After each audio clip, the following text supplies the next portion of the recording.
Also watching Prime Morning, it's time for us to delve into relationship issues. And of course, we do it best here. Yesterday, we had a topic on sickle cell anemia disease, and it brought about us talking about this one. Most people get married without getting checked. They don't even know what the genotype is. They just know about their blood group, and that is it. But then we need to go deeper into this conversation because after the whole, talk on air, we had a lot of messages coming in and people were complaining that they didn't even know that they had it until probably they went for an eye check or they had some kind of pain, went to the hospital before they got to know that they were SS, and they thought they were walking around with O positive, A positive, B plus and all of that blood group, but the genotype is always different. I have with me Mrs. Juliana Oko, who is a counselor. She's a counseling coordinator at Christ the King Parish. And of course, we have to bring in the Christian part about it. Good morning, madam. Good morning. How are you today? Very well, thank you. Great. It's good to have you here. Thank you. And I have with me our doctor who represented yesterday. We had to bring her back. Her name is Dr. Marian Georgia Kwanzaa. Sorry, I nearly said Miss. Why would I say Miss? Why would I do this? Because I think I wanted to pair her with somebody else. That's why. Anyway, hi, how are you? Hi, thank you. It's good to have you back, Good darling. to see you once again. Great. Okay, so tell us a bit about what you do, because yesterday we had a long talk, a long conversation. People wanted to know more about you, so tell us. Okay. So I'm a medical officer and a volunteer with Sickle Life. So Sickle Life, we are a non-governmental health advocacy organization. Our mission is to educate the public about sickle cell disease and empower people to make their own informed decisions with regards to sickle cell disease.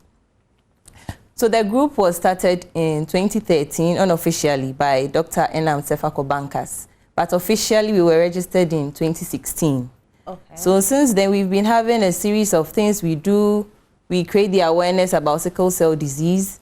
We are working on busting the myths surrounding sickle cell disease in partnership with our sister group, Sickle Cell Awareness Initiative. We talk about the stigmatization. We talk about how people think that sickle cell disease is a curse, it's a death sentence. Yes, so we are creating the awareness so that people will know that it is not just about that. You can live with it. Yes, you can actually live with your it. Life. Yes, you can work. Exactly. You can have babies. Exactly. Okay. And we also have mentorship programs where children living with sickle cell disease are able to meet adults with sickle cell disease so that there is that someone to look up to. So even for now, let me just chip this in. Now, we don't use the term sickler. Oh, this person is a sickler. This is, yes. Because we don't want to tag you by something you have. So we just say people living with sickle cell disease. We don't say this person is a sickler. We are trying to change how. To break the whole stigmatization. Yes. Now, and then we also have support groups where people living with sickle cell disease, we have our caregivers, we have health workers, all of us coming together to discuss things that worry us and affect us, even as a sickle cell support group and with those living with the disease. And other health talks, health screenings and all that. Yeah. Right. We'll definitely talk more about your group before the show ends. But let's talk about our topic today. Okay. And yesterday, madam, after our whole conversation on sickle cell, we got to know that most people even get married without knowing their genotype. Knowing the whole genotype is a different thing altogether. We have to bring the Christian value in there because it's believed that as Christians, if you're getting married, you go for counseling in church. And some people say that, oh no, the counselors will not ask you to do this genotype test. Just go ahead and marry. And others are like, no, the counselors do tell you that don't marry this person or marry that person. Now, as a counselor, do you get people coming in and do you tell them to go get tested before they get married? Well, at my church, in our diocese, what we do is we give everybody a form. And they're supposed to give us information about themselves, personal information. And a lot of the information always has a health part that they need to complete. Okay. And they need to be very honest about it. And some of them, if they're honest, will put down, they need to go and check. So they'll put down, if they don't know, we'll encourage you to know, to go and find out. If you already know, you put it down. And if we find out that your partner also has the disease, as Dr. rightly said, we'll counsel you. And if you still want to go ahead and get married, first of all, marriage is not about children. It's about partnership and the love you have for each other. And the fact that the well-being of the couple is more important. At least that's what we believe as Catholics. So that takes precedence over everything. If after telling you the pros and cons of getting married and having children, you still want to go ahead, we'll encourage you to do that. Oh, really? But yes, we will, because first of all, we will definitely not stop you from having children. And as Dr. rightly said, we need to remove that stigma from those who carry the disease. But a lot of the time, if you truly love someone and you don't want to bring into the world someone else that may go through a lot of pain and suffering, then you might, out of love, decide to break the relationship. But a lot of the time, people join us in counseling when they are ready to get married, when they probably have gone through the first and second step of marriage, which is the traditional, the knocking and the traditional marriage, where they may have even lived together for a couple of years. Then it's very difficult to tell them to break up because of this. Exactly. Because how do you tell somebody to break up when the person You can't. It's their decision. But then as a counselor, do you also have people coming in post-counseling, you know, after they're having children and it's been, you know, a problem in the marriage? Yes. Yes, they do come post-marital counseling with this problem. And you need to take them through the therapy and also to go back to see the doctors, because it can be helped. When children are brought into the world who carry the disease, then if they're given the right type of meal, they're taken through a bit of help, they're given help. Parents are given help how to nurture the children, then they live a very happy life too. There are certain things that they probably wouldn't join. If they are, for instance, SS, they actually are the disease itself. I mean, having the higher type of the disease. Then there are certain things that they might not join their friends in doing, like exercise, strenuous things. But then if the children know from the beginning that this is something they can't, it's not their fault, but they need to be cautious and careful, then they don't feel that they're left out. They know that they're protecting themselves. Right, Doc, let me bring you in here with regards to the testing of the genotype. Okay. How easy is it to get tested? Okay, so for the testing of the genotype, every accredited hospital or well-recognized laboratory can do the genotype for you. Even for us at Sickle Life, what we advocate is we don't limit you screening for your genotype when you're about to get married. Okay. That's why we start right from senior high schools. We start a campaign that know your genotype. So you don't wait till when you're about to get married before you get tested. And you don't just do the genotype anyway. We realize that even for the counseling, some people will just do the sickling test and think that is their genotype. It's not just enough to know that you are sickling positive or negative. You have to know what exact genotype you have, whether the sickling positive, is it AS, is it SC, is it SS? Yes. So that's one thing to also look at.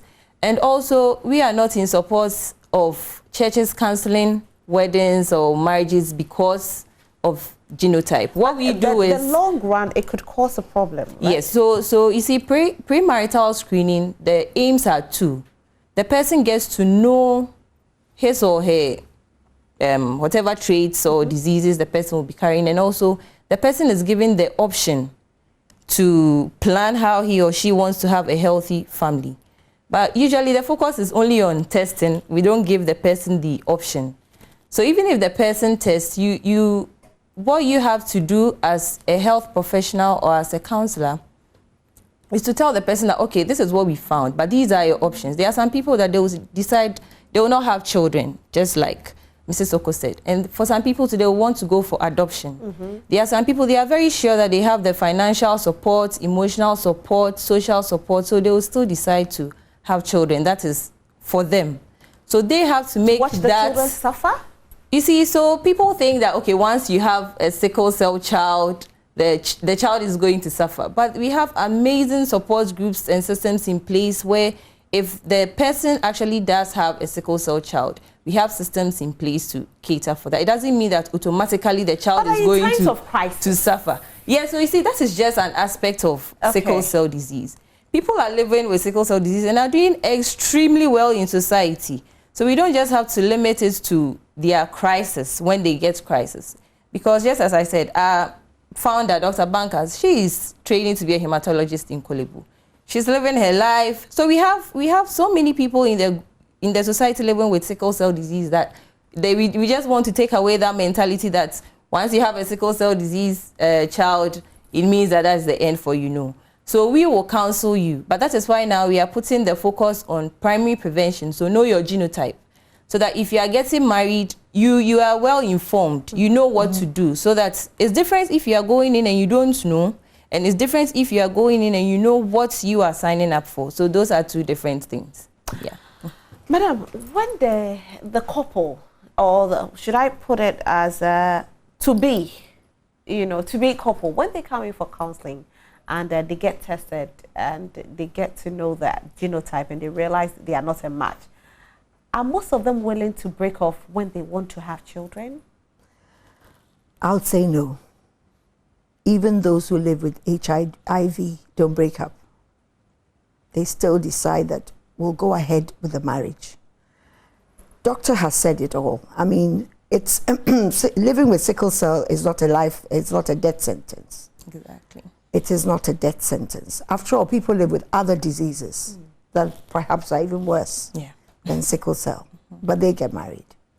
So the Christian belief is that you don't deter anyone who are truly in love, who believe that this is my life partner. Mind you, a lot of people pray for their partners, and a lot of people pray for their vocation.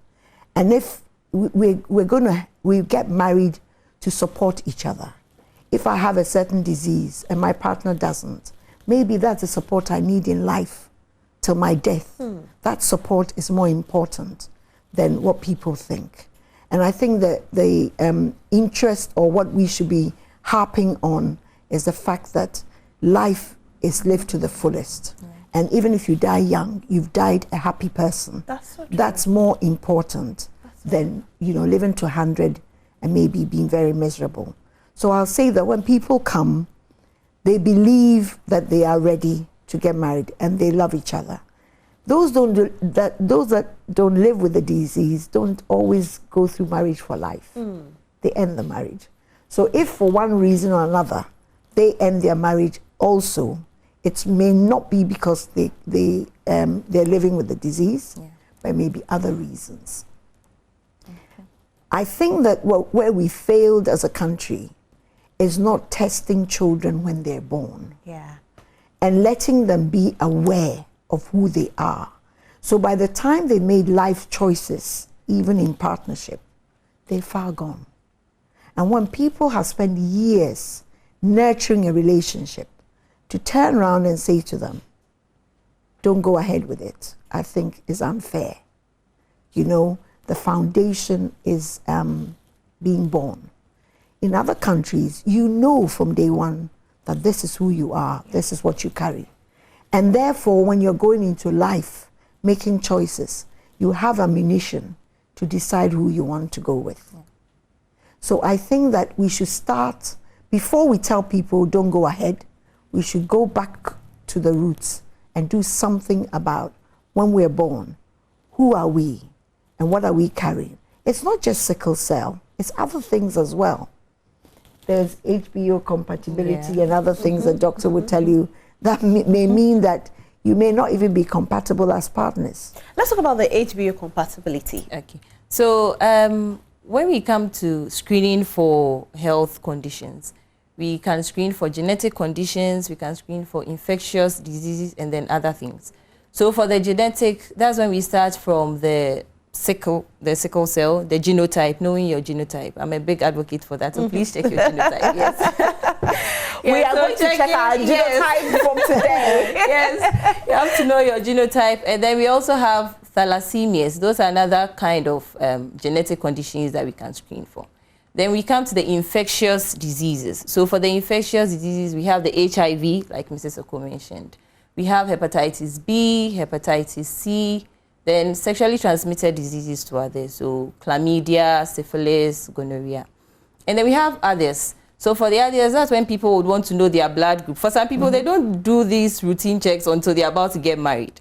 So people also use the opportunity to probably just add on some few things, maybe their liver function test, kidney test, though those ones are not a prerequisite for getting married, but just as a normal routine health screen.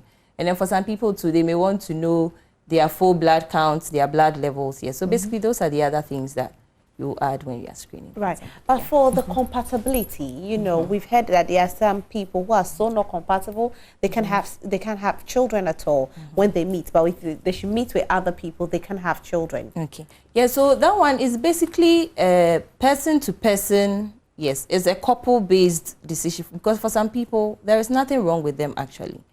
And then there are some people that probably, let's say for the men, the person had low sperm count, they didn't know.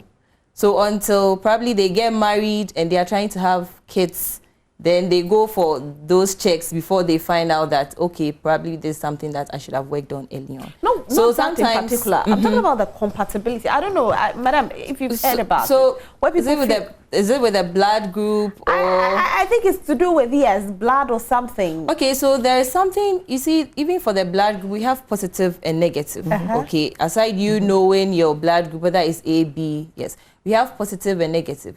The reason why sometimes you put the focus on the compatibility is with regards to the children you give birth to. Yes. So I won't go so much into details, but if the mother is negative, the father is positive, sometimes during pregnancy, there are some things that we look out for so that the mother's blood doesn't fight the child's blood in quotes. So that's where we look at that compatibility. So those are things that during antenatal care, we look at. Okay, yes. That's what we're talking about, right? Because most people have it, but they don't know about it. Yes, so during antenatal care, we look at all those things, the father's blood group, the mother's blood group, the positive, the negative, and then we see how, if the woman has to be given any injection. So we do those things during the antenatal care. Yeah. Okay. But that is not a problem that, now because of medications and health interventions, that is not a problem that should deter people from getting married. Yes, they are always health. I like the fact that we are taking the whole thing out of don't get married because you have this condition. Because the stigmatization has been there and people are losing loved ones because of this. I know a man who, you know, he had a good blood and his wife was SS. And they married for quite a while. He was good, he was healthy. The wife was always getting crisis. It took them a while before they even had children because of that condition. However, the man passed and the woman is still alive. Yeah, yeah, exactly. Exactly. Exactly. The healthy man passed. He passed. Yes. And the woman is still alive. Yes, exactly. So that's why we advocate sickle cell disease is not a death sentence at all. Once you know how to you know your triggers, how to manage it, you're good to go. Yes. But as I always say, the focus is on the primary intervention. So know your genotype beforehand, so that at least you are well informed about what you should and shouldn't do before you get married, because sickle cell can also complicate pregnancies. So at least once you know that, then you know that, okay, even when you are pregnant, you won't go to just any antenatal care clinic. You have to be seen by a specialist. You have to be managed right from conception to when you deliver. Yeah, so it's a whole journey. It is not a death sentence. Yes. Again, we're in cities, so we can talk like this. There are millions others who are not. Yeah. That's And true. don't even know that they need to go and have these checks prior to getting married, way before they get married. A lot of them are married and they don't even know that they are O negative or A negative or B negative, or they don't know. They simply do not know their blood group. They don't even know their rhesus factor. They don't know. It's news to them. And these are people well in their 40s. That's true. Who don't know. And I wonder where we failed, because you can't walk around not knowing what's wrong with you. It's like you can't manage it if you don't know what's wrong with you. So it's important. We all have something, but the earlier we know, the better we will manage it. Right, right. Yes. Unfortunately, we don't have enough time. No. We have to round up our conversation. And okay. But madam, we'll definitely call on you again so you can come and help us. So your final words before you go on this. My final words is we should try and get everyone tested, maybe from birth.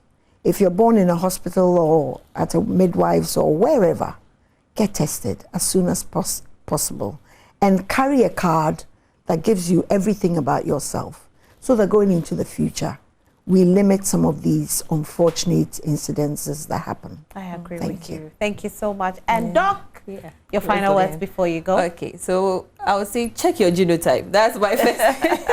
Yes, you have to know your genotype before you get married, even right from SHS. Encourage your children to know their genotype.